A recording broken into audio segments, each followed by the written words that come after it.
Here we go. This is Straight No Chaser Talk Radio. We're just getting started. Straight No Chaser Talk Radio. He's drinking that with no chaser.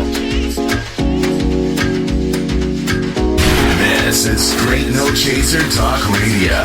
We're just getting started. Straight No Chaser Talk Radio. He's drinking that with no chaser. This is Straight No Chaser Talk Radio.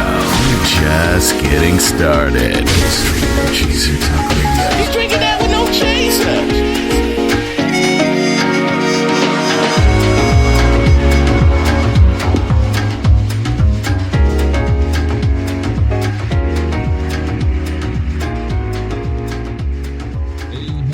Hey, folks, how are you? It is your boy Finbad. Welcome to another edition of Straight No Chaser Talk Radio. Glad to have you with us. If you're here with us, you've made it through another week. We've made it through another week. Of course, we got our folks here with us. We got the chief with us. Hey. I always save the best for last, because Shannon. You got to play it 3 times. You got to play it 3 times. At least 3 times in the contract. She said Shannon is in the house. How's everyone doing tonight? They are doing fine. They are having a good time. We're working on getting ourselves together, and so we can be at all the places at the same time, like usual, like you've gotten used to. But right now, we're gonna jump right on into it, and we're talking about. It's been a while since we talked about COVID itself. Of course, now a lot of the talk is about and around the vaccine or the different vaccines that are coming out and the trials and all of this stuff. We see the upticks. People are talking about they were warning everyone to stay home during the holidays. Didn't look like a lot of folks listened. Folks went out and, aside from scaring the hell out of us, I mean, this thing is real, though. It's no laughing matter. But some folks still aren't taking it as serious as they should. They warned about, if you go ahead and if you go to Thanksgiving and hang out with your family, you're running the risk of having someone sick by Christmas. So, I mean, that's the real deal of it. And this thing, each week that goes by, it's touching more and more folks. There was a time where it was kind of out there. And then, and now, I'm getting calls and people my age, friends of mine, who passed away from COVID. Some of it not doing, maybe they weren't taking it as seriously. Some of it was just being around other folks who weren't taking it as seriously. So now we've gotten to the point where we've gotten vaccines. We've heard, and there's various thoughts about the vaccine, So the question that we asked today is, it's out there, but are you going to take it?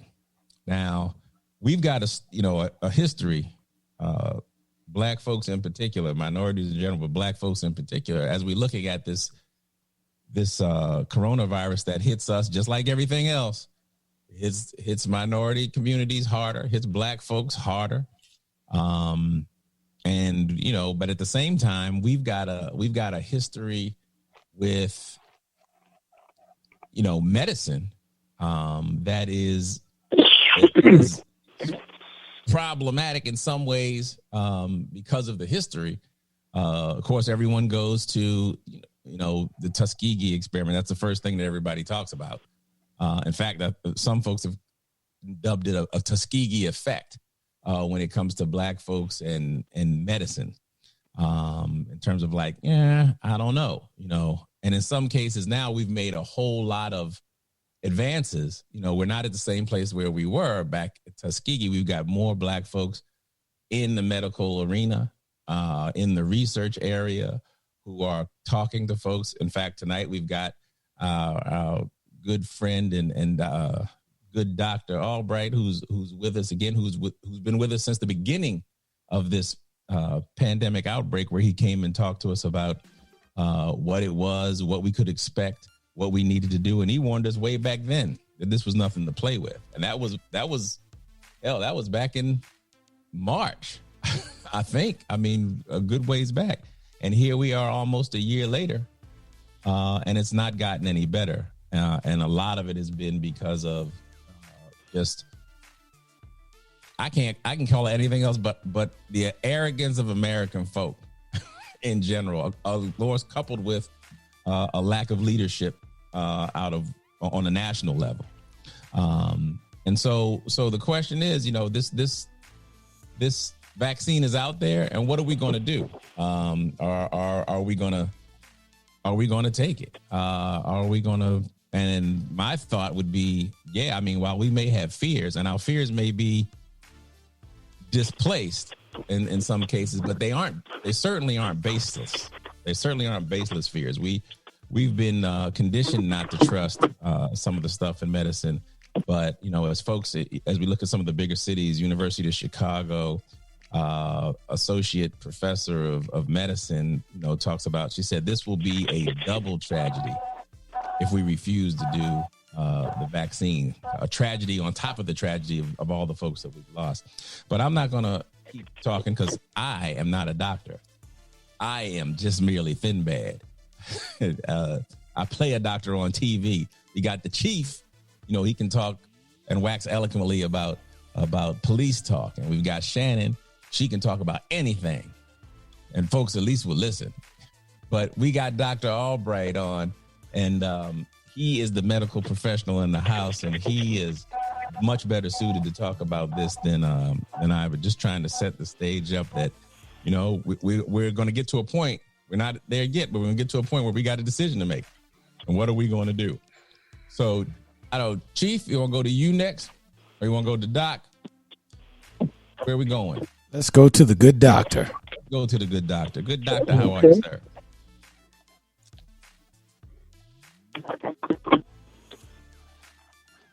Hey there, Doc. Can you hear me okay? Yep, we got you.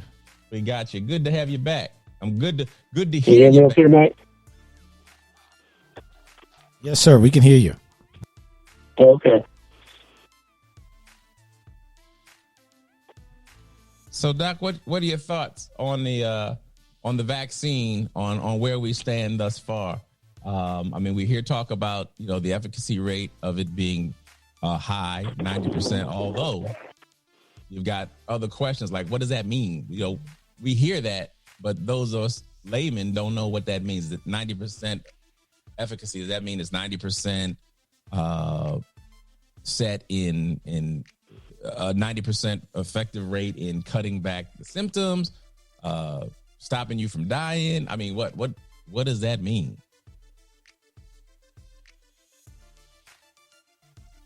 You there, Doc? Doc, you with us? Yep, I'm here. Okay. You, Chief. Hey, Doc. He was just asking. Yep. Well, first, can you start off by telling us, where are they now with this whole vaccine process? Okay. To the best of my knowledge, the latest news was that Great Britain has approved the vaccine, and they are set to be vaccinating people in the next couple of days. And the latest information I'm getting is that the United States is probably going to do the same thing, and we should probably be vaccinating people in the next 1 to 2 weeks. And they expect to have, they're projecting or they're hoping that they can vaccinate like 500,000 people before January. So before the year's end, they hope to have vaccinated 400,000 to 500,000 people. Now, it's obviously not clear if they're going to be able to do it, but that's their goal. So I think that very, very shortly that the United States is going to approve, the FDA is going to approve a vaccine, and people will start getting vaccinated in the next week or so. Wow.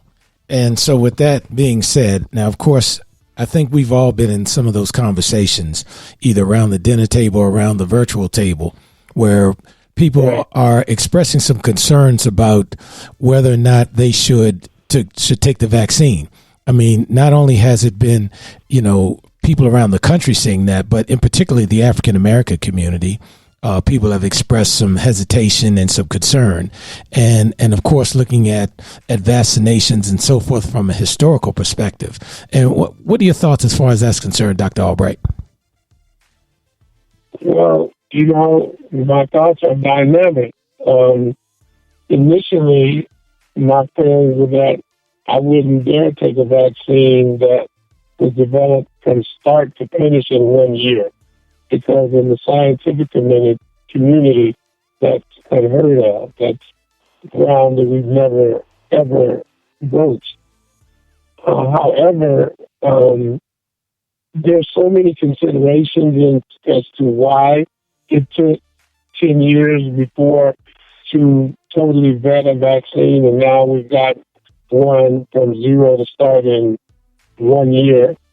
Part of it is that they're using the flu vaccine as sort of a model, so they didn't really start from scratch. They had a model, and they just modified it to this particular virus, number one. Number two, you know how things go in government and how much money they would make if they started in research and development, if they had a 10-year process as opposed to a 1-year process. So big pharma, the big pharmaceutical companies would love for them to be getting money for the government for 10 years rather than 1 year. That's another thing. So, I've been thinking about, how in the world could they do this? And I started thinking of these kind of things, the monetary and the greed that's involved in pharmaceuticals, that they could conceivably have developed something in a year, but they drag it out 9 more years just to get richer and richer and richer. So that's some of the considerations. And then I'm talking to people in the medical community who initially felt like I did initially, we're saying now they're trying to push to the front of the vaccine line to get vaccinated as soon as they can, because they're seeing these surges in numbers, and we're right in the face of the virus every day. And so they're saying, that the vetting that has been done may not be perfect, but they think that being vaccinated may be better than being not vaccinated. And that's not going across the color lines. That's just the public health line, it would be different if they had a different vaccine for Black people, but there's only one vaccine, and that's what everybody's going to get. So our concerns about how they usually try to cordon us off and give us some stuff that the other people are not getting, that's kind of out the window, because there's only one vaccine and they're mass producing it, so we'll get the same thing that Trump gets, Well, that's helpful. So that's where I am right now on it. Yeah, and that was the question that a lot of folks Can you hear me? Yeah, we can hear you, Doc. Okay, so that's where I am on it. I'm, seriously considering changing my position. And I was a staunch person who was going to wait for 6 months to a year before I took it, and now I'm sort of weakening from that stance, thinking that, being right there with them every day, that it might be better to take a chance on whatever side effect we might find later down the road to be protected now, because, there's a surge in the number of deaths in California, especially. We just hit I think there was 6,000 new cases today. And so we're hitting all-time highs all around our state. And so, the people in Orange County and the Newport Beaches who are in restaurants and bars without masks on, they're getting slammed right now. So it's becoming more evident that it may be more advantageous to be vaccinated now